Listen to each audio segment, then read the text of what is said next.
fans, I just decided to read the Bible to see what the fuss was about, and I discovered atomic war in the Bible. Yes, it's all true, and it's in there. Remember these guys? The Israelites. Well, God sent them on a mad trek across the globe. He sent them down here, past all these little squares, down to Mount Sinai where they get the 10 Commandments, and then they went up here, back down here, must have forgot something, and then up here, past all these little squares, when they could have easily just went straight across there like that. That was the alternative route. If you look at the key, you see the squares are border fortresses. So, they weren't just running away from something. It looks like they were on a conquest because they went past every single one of them. So, God said to the Israelites, up and out of Sodom and Gomorrah, to destroy them all, because it's full of sinners, we can all burn in hell. So he blew the place up. There's not a lot left of it.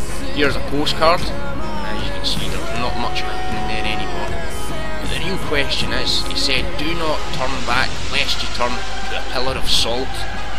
Now, the only thing that I can think is in Terminator 2, the bit with Sarah Connor, when she's at the play park, and it gets blown up. That would turn you into a pillar of salt. Anyway, I kept reading. God said, right now, he's up and out, he's to build me a tabernacle. So everyone looked at each other and they were like, eh? So we got the dictionary out and discovered that a tabernacle was actually a big temple thing. Glory to God. Only it wasn't really a big temple like that. It was more like a tent, because the thing was, they were on an exodus. They had to be able to dismantle this thing, remember? So, anyway, there's about 3 chapters in the Bible saying, oh, here's how it's built, and then there's a chapter, that's us building it, and then there's a chapter, okay, we've built it, and God said, yes, this is very good, I am happy with this. Do not leave the tabernacle lest we die. Which is very charming of them. They had the Ark of the Covenant in the middle of this thing, and here's a picture of it I found on the internet. There's a big pillar of fire, and there's a little fire down there which we'll talk about in a minute. There's all these tents which I reckon were more like nuclear shelters or something to stop poison. This big pillar of fire there, I don't think that's what it looked like. I think it was more something like this, for launch their wars and stuff. I found this picture on the internet. Different offerings there, one God glorified, a real offering, a peace offering, and they would burn cows on this sacrificial altar. It's the Levite priest, there he is in his robes and stuff, right? But that's not going to really protect you against a nuclear bomb, because you need a radiation suit.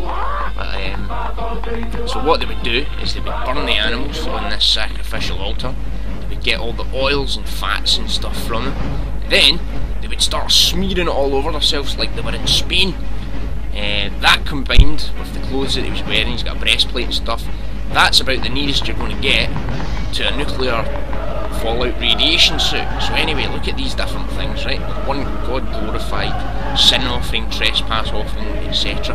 And I reckon all these different things, offerings, were to clear the atmosphere, to clean your food.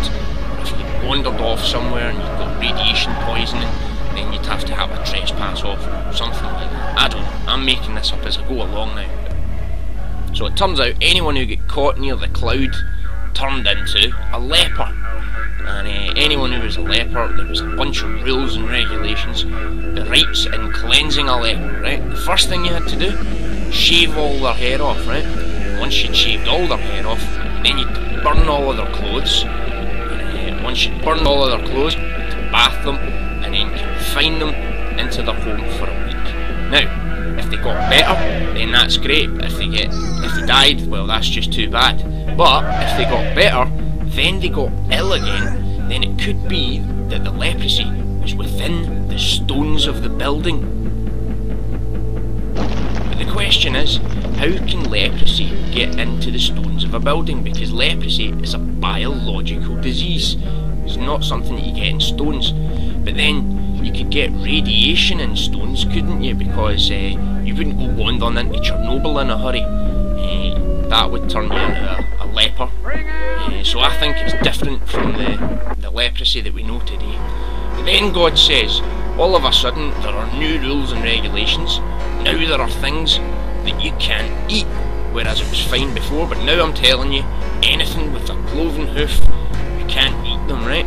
So see all those little pigs and things that you see running about on the land, you can't eat them anymore. Why? The people asked. God said, because they're bloody radiated, that's why.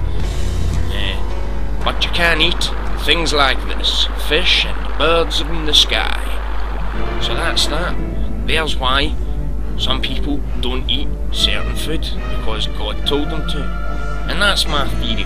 But if they've got nuclear bombs in the Bible, that means the Egyptians were highly advanced, which means that all of this pyramids on Mars stuff might be true, which means that, like, there might well be aliens after all. I mean, it does say on the wall, carved, that there's an extra planet, which means that this sort of thing here about Nibiru, the extra planet crashing into the Earth, and the aliens landing and enslaving all, well, creating us from the DNA and then enslaving us all to go and mine for gold, is true. But like that wee slave master there, they'd be more like these Nephilim sort of angels, the fallen ones. But if they're angels and they're related to birds because they've got wings, and we all know that dinosaurs are related to birds, then that means that all of this conspiracy about the lizard people must be true. Ah! It's all true. Heaviness. Anyway, that's me signing out. Have fun, and don't get too paranoid. Adios.